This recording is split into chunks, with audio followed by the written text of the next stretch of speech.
This is the Phoenix, Arizona weather discussion for Wednesday, July the 28th. I'm Michael Groff. Our hiatus from the monsoon continues for one more day with thunderstorm chances remaining confined to the higher terrain of northern and eastern Arizona. A few isolated storms are possible in the lower desert, but rain chances will start to increase significantly tomorrow, Friday, and Saturday as another weather disturbance from the east begins to impact the region. Where, when, and how much rain? Those are always the typical questions when we're talking about these kinds of events during the monsoon, and we'll try to figure that out as we dive in and discuss. First, yesterday, 104 degrees was the afternoon high, 81 the morning low, and that's pretty close to those normals of 106 and 85. Taking a peek outside now, here at 7:40 a.m., a few clouds, and we're sitting at 86 degrees at Sky Harbor, dew point at 66, relative humidity 52%, the winds are calm, and the barometer is steady.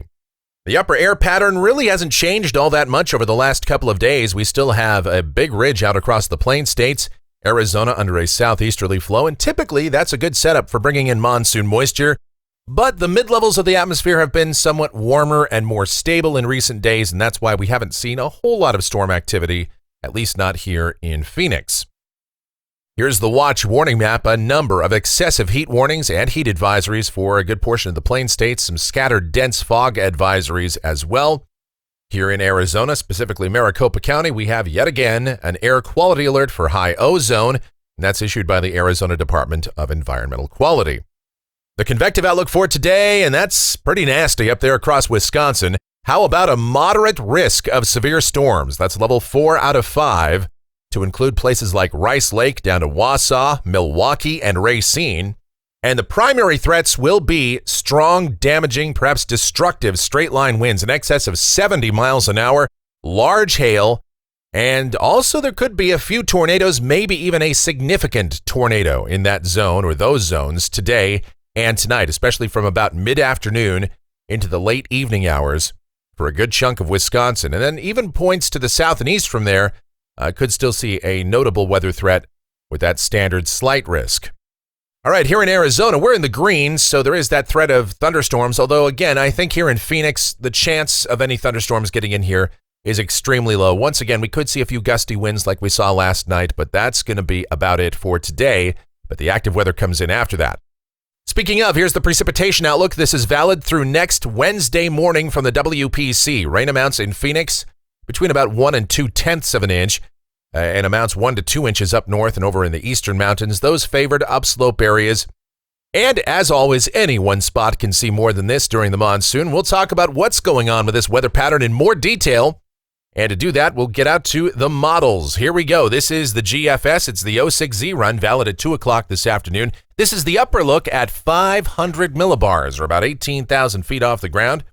Ridging continues across the plain states, and there's that inverted trough across southern Texas and eastern Mexico, slowly moving our way. So down at the surface, mostly sunny this morning, a few clouds this afternoon, widely scattered showers and thunderstorms fire up over the mountains, isolated storms in the desert, but the chance of us getting anything here in Phoenix today looks very low. Highs 100 to 104. Tonight, mostly clear in the evening, partly cloudy overnight. Maybe some isolated storms try to get in here in the early morning hours tomorrow. Lows mostly in the 80s. And then tomorrow, partly sunny, isolated showers and thunderstorms in the morning, scattered showers and storms in the afternoon, most numerous in the high country, but we'll call for a 30% chance of rain here in Phoenix. High temperatures back off a couple of degrees. On Friday, here comes this inverted trough, and this will not be nearly the significant weather disturbance that we saw last weekend, but still should provide sufficient dynamic support for scattered to even numerous showers and storms in the mountains, and at least a number of those will get into the lower desert, including Phoenix, most numerous in the afternoon and evening hours, but could happen just about any time. High temperatures mid to upper 90s. Saturday, there's a bit of forecast uncertainty here. Looks like the best chance of storms will be from about Phoenix westward into the western part of the state and southeast California. So we'll continue with at least a 30 to 40% chance of rain, and high temperatures, still in the mid to upper 90s, so below average.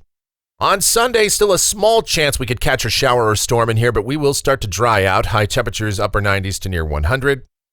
Going into next week, forecast confidence is fairly low, and the reason for that, a majority of our ensemble guidance does show high pressure building in from the west and a drier northwesterly flow developing over Arizona.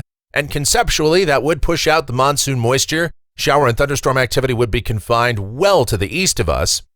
However, there are a few models, including this operational run of the GFS, that continue to show showers and storms around. This is Monday. And look at Tuesday. It's got scattered to numerous showers and thunderstorms across nearly all of Arizona. So, in a nod to at least some of these models, we will continue with at least a 10% chance of rain in Phoenix, but I really do think we're going to dry out quite a bit. Temperatures should remain relatively close to seasonal averages, however. We're not looking at any major heat wave just yet. Although with drier air, we should warm up somewhat. Then a week from today, this is Wednesday, the 4th of August, GFS shows high pressure sitting just to the west of us, and we would be drying out again if that's right.